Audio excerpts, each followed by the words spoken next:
Infamous games have always been about really one core thing. It's this origin story that you get to live out. You're an everyday person who gets superpowers and decides if you want to use them for good or evil. Infamous Second Son is the story of Delson Rowe. Delson is a 20-something Seattle kid who develops superhuman abilities. And he deals with how society is treating anybody with superhuman abilities. It's a situation where this group of Homeland Security type people, we call them the Department of Unified Protection, swarm into the city to eradicate all of the superhumans that are there. And it's his struggle against that group of people and kind of coming to terms with how he feels and how his family feels about people who have these superhuman abilities. In a book or movie, you're going to tell one story, right? And it's going to be your story. You're going to tell a specific story. Whereas a game, you're going to partner with the player, or sometimes a group of players, and you're going to tell a story together. And you're going to tell parts of the story, and they're going to tell parts of the story, and they're much more invested, they're much more engaged with the story that you're telling because they're participating in it. And the controller is the interface that the player uses. So the designer has video, they have audio, they have story and dialogue, they have all these tools for communicating with the player. The player only has one tool for communicating back and engaging in the conversation, and it's the controller. And the PS4 controller is significantly improved from previous controllers. We've always felt like the controller itself and the ability for the user, for the player to express himself to us was the most important place for innovation. A lot of the improvements to the controller are about how it feels. So the sticks feel more responsive, and the triggers feel more comfortable, and the buttons feel crisper. All of those things really improve the quality of the gameplay experience for everyone who plays on the system.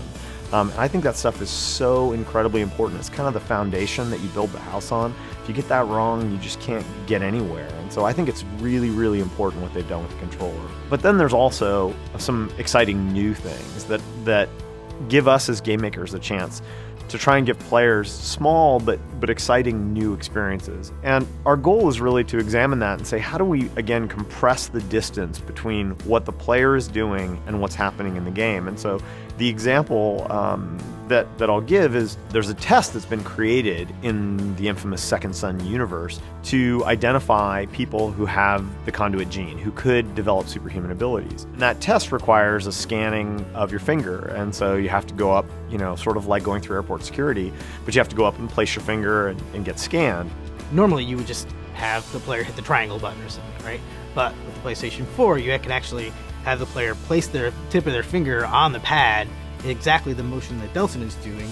That gives you a more direct experience. And again, we're not going to be having you press your finger during the entire game, but rather at these key moments, letting you express something in a direct way rather than in an indirect way. One of the things about Second Son I'm really excited to let players get their hands on are the controls.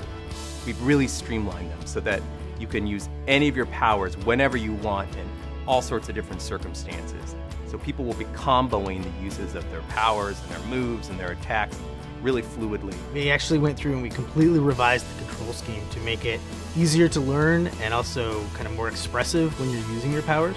In order to be a frontline next-gen game, you have to be next-gen on a bunch of axes, right? You have to, the first thing everybody looks at and thinks about is visual fidelity, and certainly that's an important part of it. And I think the thing that's so next-gen about this game is that all the next-gen things are kind of under the hood. You're not sitting there staring at a normal map. You're not sitting there staring at an amazing particle effect. No, you're looking at puddles, you're looking at rain, you're looking at a real building in front of you. It's also important that your AI and your particle systems and everything else have been stepped up. Our sound is all high dynamic range this time.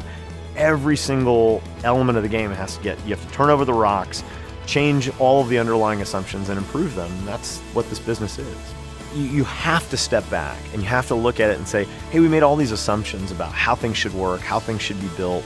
You have to rethink how everything works when you jump generations, and that was a great time for us to also rethink the character and the power set, because you already, sort of proverbially have all the parts on the floor. It's a great time to think about how you want to put them back together. And it gives us a lot of energy around doing another game in this universe, because there's so much for us to go build and go discover what's possible. You know, the dreams that we had that were impossible actually become possible. And so it's fun to kind of try and capture some of those moments and bring them into your game.